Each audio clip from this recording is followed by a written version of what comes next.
Get ready for Tamil Senior Dictation. Start. தலைவர் அவர்களே, உணவு நிலைமை குறித்த கொள்கை விளக்க குறிப்பின் மீது ஒரு சில வார்த்தைகள் கூற விரும்புகிறேன். பொதுவாக கடந்த சில ஆண்டுகளாக தமிழகத்தில் மழை அதிகமாக பெய்வதால் வெள்ளமோ மழையின்மையால் வறட்சியோ ஏற்படுகிறது. அதன் விளைவுகளை பொதுமக்கள் கோடை மாதங்களில்தான் சந்திக்கிறார்கள். அத்தியாவசிய பண்டங்களின் விலைகள் ஏறிக்கூடிய சூழ்நிலை இந்த மாதங்களில்தான் உருவாகிறது. இதை கருத்தில் கொண்டு வருகிற கோடை மாதங்களில் பொதுமக்களுக்கு எந்தவிதமான நெருக்கடியும் ஏற்படாத வகையில் முன்னெச்சரிக்கையாக நம்முடைய உணவுத்துறை தகுந்த நடவடிக்கைகளை எடுக்க வேண்டுமென்று இந்த சமயத்தில் கேட்டு கொள்கிறேன். தற்சமயம் தஞ்சை மாவட்டத்திலும் திருச்சி மாவட்டத்தில் சில இடங்களிலும் விவசாயிகளிடமிருந்து கட்டாய கொள்முதல் செய்யப்படுகிறது. பொது விநியோக முறையின் கீழ் ஏழை எளிய மக்களுக்கு அரிசி கிடைக்கவும், சத்துணவு திட்டத்தை நடைமுறைப்படுத்தவும் போதுமான அரிசி கையிருப்பில் இருக்க வேண்டியது மிகவும் அவசியம். ஆகவே அரசு தற்போது மேற்கொண்டுள்ள கட்டாய நெல் கொள்முதல் திட்டத்தை நான் வரவேற்கிறேன். கொள்முதல் நிலையங்களில் பணியாற்றும் ஊழியர்களின் பணியை நிரந்தரப்படுத்த வேண்டும் என்ற ஒரு கோரிக்கை நீண்ட நாட்களாகவே இருந்து வருகிறது. அந்த கோரிக்கையையும் அவர்களுடைய மற்ற வேண்டுகோள்களையும் அரசு பரிவுடன் பரிசீலித்தால் அந்த ஊழியர்கள் தங்கள் பணியில் ஊக்கத்துடன் ஈடுபட உதவியாக இருக்கும் என்பதை இந்த நேரத்தில் தெரிவித்துக் கொள்ள விரும்புகிறேன். நமது மாநிலத்தை பொறுத்தவரையில் அரிசிக்கு அடுத்தபடியாக பருப்பு முக்கிய உணவு பொருளாக இருக்கிறது. பருப்பு இல்லாமல் கல்யாணமா என்று ஒரு பழமொழி தமிழ்நாட்டில் வழங்கி வருகிறது.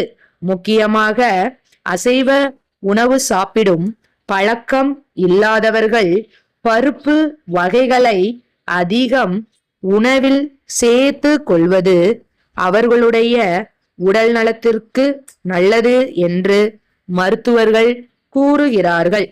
பருப்பு சாகுபடியை அதிகரிப்பதற்காக நாம் ஒரு சிறப்பு திட்டத்தை நடைமுறைப்படுத்தி வந்தாலும் கூட நமது தேவைகளுக்கு நாம் இப்போதும் வட மாநிலங்களையே நம்பி இருக்க வேண்டிய சூழ்நிலை இருக்கிறது. ஆகவே நாம் ஒரு விஷயத்தில் முன்னெச்சரிக்கையாக இருக்க வேண்டியிருக்கிறது.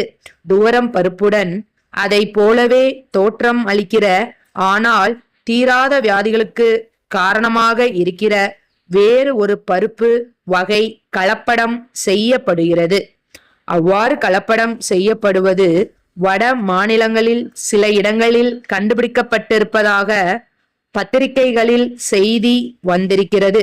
இதை மனதில் கொண்டு உணவுப் பொருள்களில் குறிப்பாக பருப்பு வகைகளில் கலப்படம் நடைபெறாமல் கண்காணிக்க அரசு எல்லா விதமான நடவடிக்கைகளையும் எடுத்துக்கொள்ள வேண்டுமென்று கேட்டுக்கொள்கிறேன். அடுத்து, உணவகங்களில் வழங்கப்படும் உணவுப் பொருள்களின் விலை நாளுக்கு நாள் உயர்ந்து கொண்டே போகிறது. விலை குறைக்கப்பட்டால் தரமும் அளவும் குறைந்து விடுகிறது.